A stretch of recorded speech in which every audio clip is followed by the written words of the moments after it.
নবীদের কাছে এক যুবতী মেয়ে এসে বলে, হে রাসূল, আমি জিনা করে ফেলেছি, আপনি আমাকে মুক্ত করেন। তার মানে আমার উপরে জিনার যে বিচার আছে এটা কায়েম করে দেন, তাহলে আমি মুক্ত হয়ে গেলাম। হাদিস হচ্ছে, পৃথিবীতে যে যে অপরাধ করবে ওই অপরাধের শাস্তি যদি দুনিয়ায় সে পেয়ে যায়, মরণের পরে আল্লাহ ওই বিচার আর করবে না।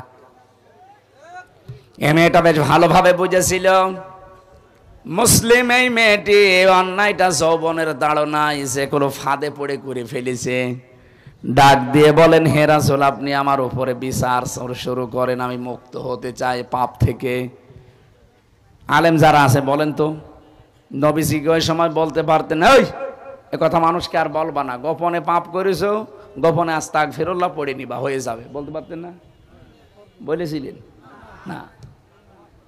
মহিলা তিনবার আসার পরে নবীজি তিনবারই ফেরত দিলেন, তিনবারই মুখ ঘুরিয়ে বললেন, না চলে যাও, মেয়েটি নাছোড় বান্দা, বিচার চাই।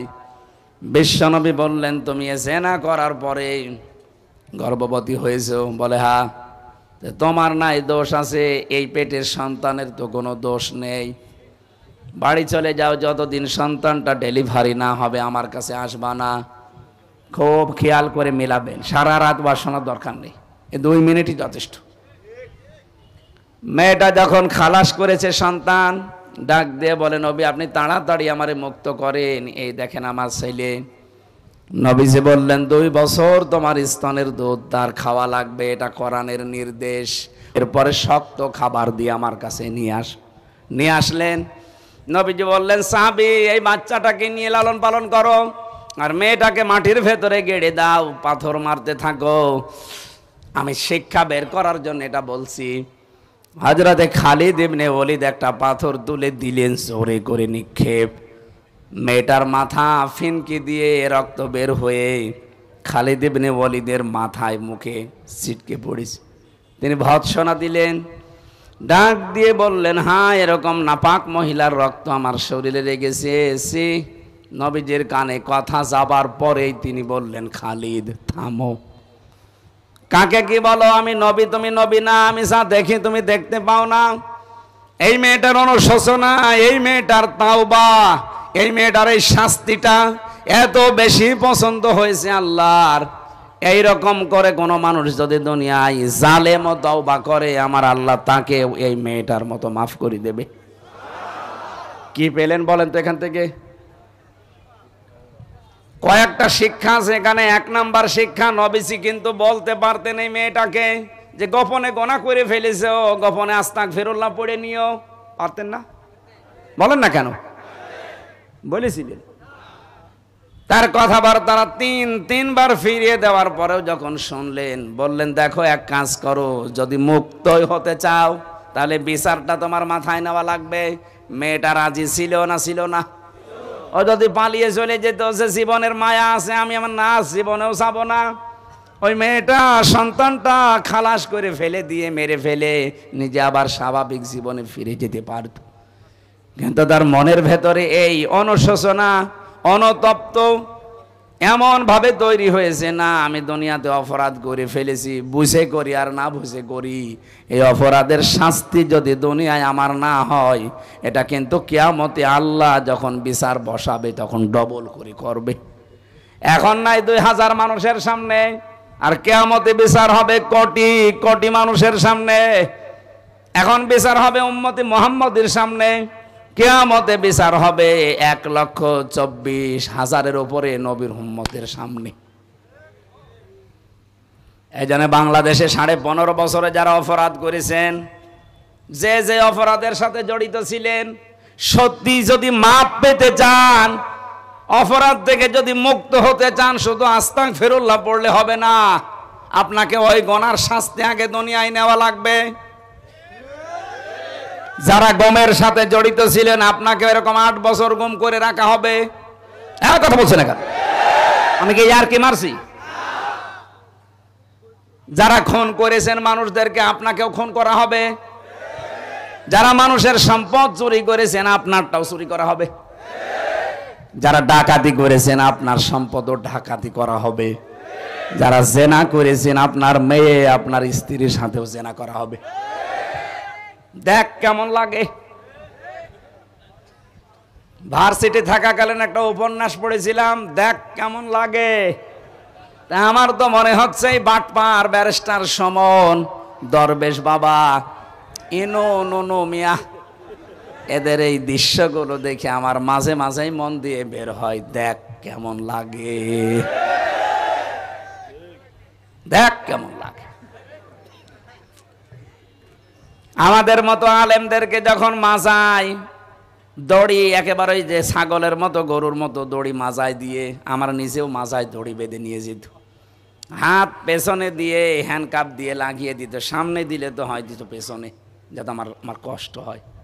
পায়ে ডান্ডা বেড়ি দিত, মাথার ওপরে মুকুট দিয়ে দিত, টুপি, বুকের ভেতরে যেন কেউ গুলি করলেও না লাগে।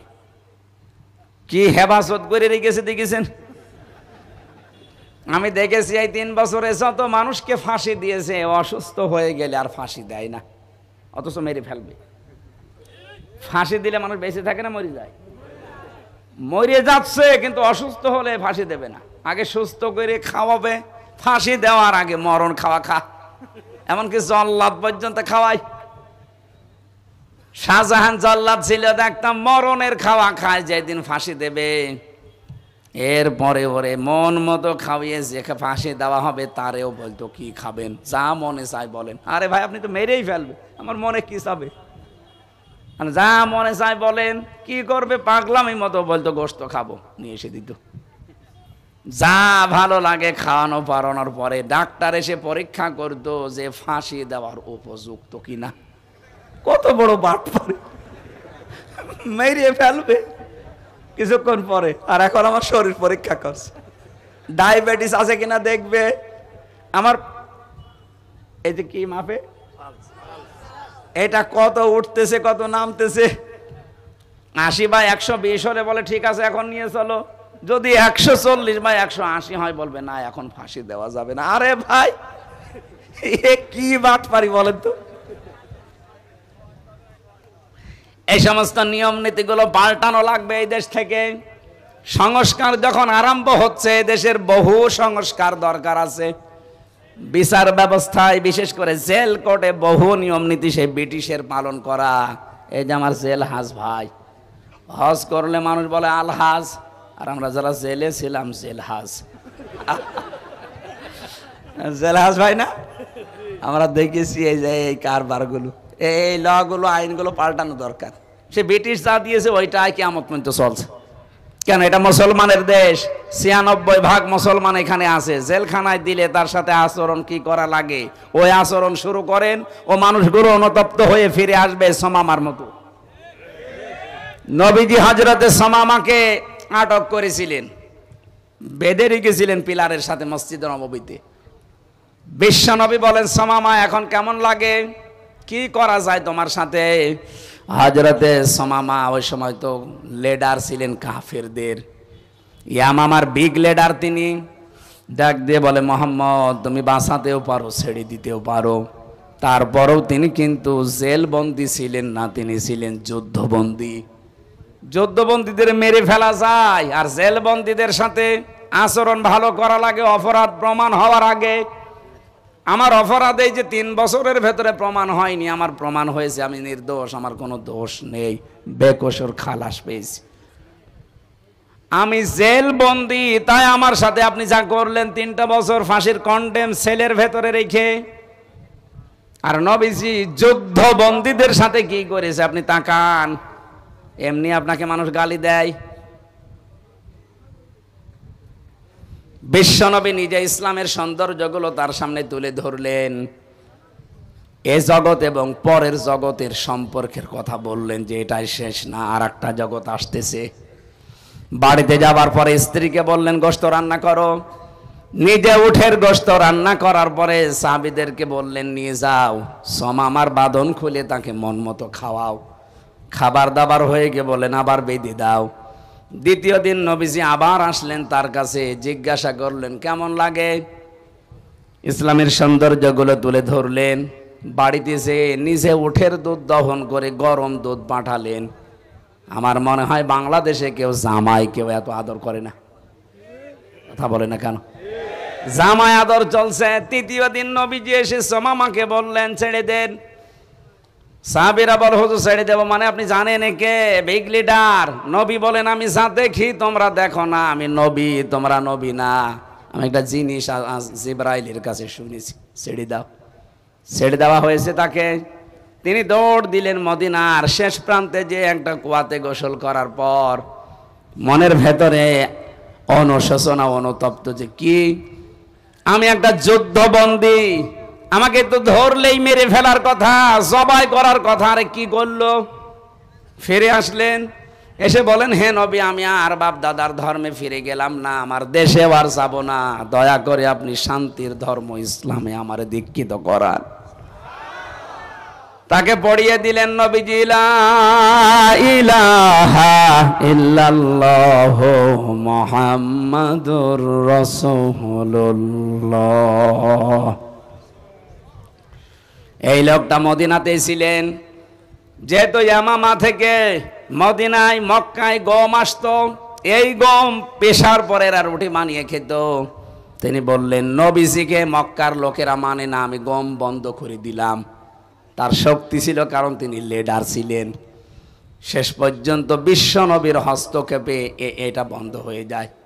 আবার তিনি চালু করে দিলেন, কারণ নবীজির কথা ফেলা যায় না।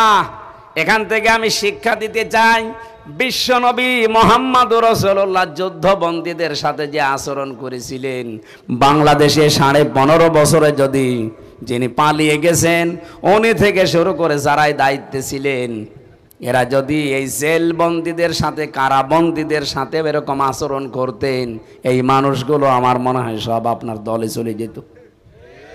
আপনি সুযোগটাও কাজে লাগালেন না। 15.5 বছরে জুলুম জুলুম জুলুম শেষ পর্যায়ে পৌঁছিয়ে গেলেন। আল্লাহ বলেন ইন্নামা নুমলি লাহুম লিয়াজদাদু ইসমা, ওরা যখন পাপের বোঝা পরিপূর্ণ করে ফেলেছে, ওয়ালাহুম আযাবুম মুহিন, তখন আমি অপমানজনক শাস্তি দিলাম। এমন শাস্তি আল্লাহ দিয়েছে, আপনি তাকান। এই কালো মানিক, কথা বলেন না কেন? কালা মানিক রে আল্লাহ কলার পাতায় শুইয়েছে, ওর বিষ উড়ে গেছে। হ্যাঁ, ওর সংসার করার কাজ শেষ। আর কি করবে আল্লাহ? আপনারা নবীজির উম্মত দাবি করেন, মুসলমান দাবি করেন, অথচ নবীজি যুদ্ধবন্দীদের সাথেও যা করেছিলেন আপনি কারাবন্দেও তা করতে পারেননি। এমন এমন কঠিন অবস্থায় ফেলে দিত। যারা শহীদ হয়ে গেছে আমরা দেখেছি, নবীজিকে গালি দেওয়ার কারণে আমার নিজের চোখের সামনে একজনকে ফাঁসি দিতে নিয়ে গেল।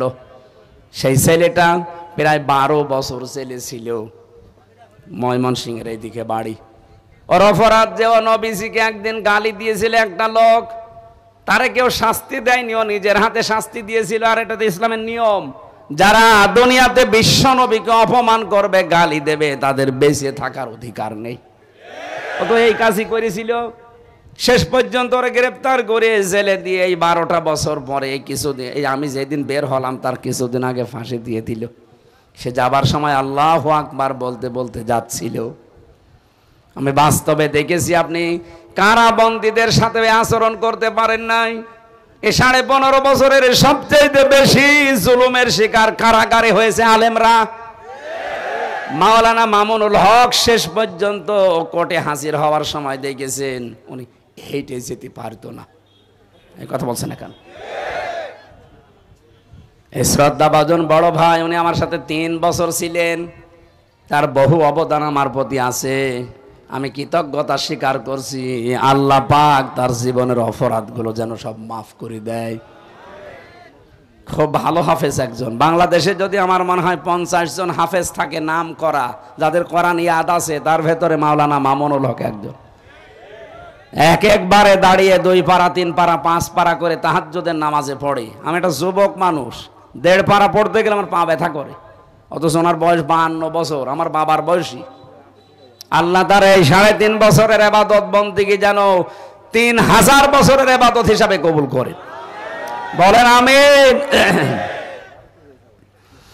যে শিক্ষাটা নিয়ে আসতে চাচ্ছিলাম এইটাই, যারা অপরাধ করেছেন জুলুম করে, আয়না ঘর বানিয়ে মাটির নিচে নিয়ে, আমাকে 10 দিন রেখেছিলেন মাটির নিচে। কি অপরাধ আমার ছিল? আমার তো প্রমাণ হলো যে অপরাধ নেই। তাহলে আমার সাথে অপরাধ করে যারা জড়িত, আমি চাই তাদেরকে এবছর 3 বছর ফাঁসির কন্ডেম সেলে রেখে দেওয়া হোক, তারপরে তাদের মাফ হবে। তাছাড়া শুধু আস্তাগফিরুল্লাহ পড়লাম আর মাফ হয়ে গেল, ইসলাম কি আপনাকে ইয়ারকি মারার জন্য এসেছে? এই জন্য যারাই অপরাধের সাথে জড়িত ছিলেন, সে প্রশাসনে হোক, বিচার ব্যবস্থায় হোক, নির্বাচন কমিশনে হোক, আর এই অবৈধ সরকারের অবৈধ এমপিরা হোক, যারাই ছিল অপরাধী, জনগণের ভোট জোর করে আপনি নিয়েছেন, ভোট দিতে দেননি, এরা অপরাধ না? এটা কথা বলেন না কেন? এরা যে ভোট জোর করে নিয়েছে এটার প্রমাণ আমার সাথে ছিল একজন ওসি জেলখানায়, আমি নাম নিলাম না এই লোকটার। আমার যখন তাওবার ব্যাখ্যা করি, আমার এসে বলছে, হুজুর কি বললেন? আমি নির্বাচনের সময় বাইরে ছিলাম, তাহাজ্জুদের নামাজের সময় থেকে শুরু করলাম আমার দলবল নিয়ে ভোট কাটা, সারা রাত আল্লাহর নামে। ফজরের আজান দিলে শেষ করলাম, বাক্স জমা দিয়ে দিলাম। শুধু বাক্স জমা দিয়ে শেষ করিনি, আমি কিন্তু গোসল করেছি ওই রাতে। ওযু করার পরে নামাজে দাঁড়ালাম, বললাম রব্বুল আলামিন যা করেছি আমারে মাফ করে দিও, আমার এই আস্তাগফিরুল্লাহ হয়েছে। না, আস্তাগফিরুল্লাহ হয়নি, ইয়ার কি হয়েছে? কথা বলেন এখন। আরে ভাই, আপনি তো আল্লাহর কাছে অপরাধ করেননি, আপনি অপরাধ করেছেন আমার মতো হামজার কাছে। একটা এমপির আন্ডারে 3.5 লাখ 4 লাখ মানুষ থাকে, আমার মতো 3.5 থেকে 4 লাখ হামজা এরকম ভোট দিত, আপনি দিতে দেননি, সব নিজে দিয়েছেন। আর আপনি এখন তাহাজ্জুদের নামাজ পড়ে গোসল করে আপনি ওযু করে আস্তাগফিরুল্লাহ পড়ছেন। আগে আপনি এই 4 লাখ মানুষ থেকে মাফ চাবেন, এরা মাফ করলে তারপরে আস্তাগফিরুল্লাহ পড়বেন। এই আস্তাগফিরুল্লাহ তখন কবুল হয়। কথা বুঝতেছেন? সুতরাং যারা অপরাধ করেছেন এই 15.5 বছরে, আপনি ফিরে আসেন, মাফ চান, কিন্তু শাস্তিটা ওই মহিলার মতো নেন, তাহলে আপনার তওবা কবুল হবে। আমি যা বোঝাতে চেয়েছি আশা করছি আপনারা বুঝেছেন। এরপরও যদি না বোঝার ভান করে থাকেন, তাদের কাছে টাকা পয়সা খেয়ে বেকার ধোকা দিয়ে প্রতারণা করে টাকাও খাচ্ছেন, ওদের মাফও হচ্ছে না। অনেকে কিন্তু এই ধান্দায় আছে আগস্টের 5 তারিখের পর থেকে, বিভিন্ন কায়দায় বলছে বাবা শাহজালাল সবই হালাল, আপনি আসেন, করে টাকা দিন। টাকা নিচ্ছে, ওর গোনাও মাফ হচ্ছে না, কারণ ওর টাকা দিয়ে করবে কি? গোনা কি আপনার সাথে করেছে? আপনার মতো 3.5 লাখ 4 লাখ মানুষের সাথে অপরাধ করেছে। কথা বলছেন কেন? এই 3.5 লাখ 4 লাখ মানুষের অনেক মানুষ এই 15 বছরে মরে গেছে, আপনি তাদের কাছে ক্ষমা চাবেন কি করে?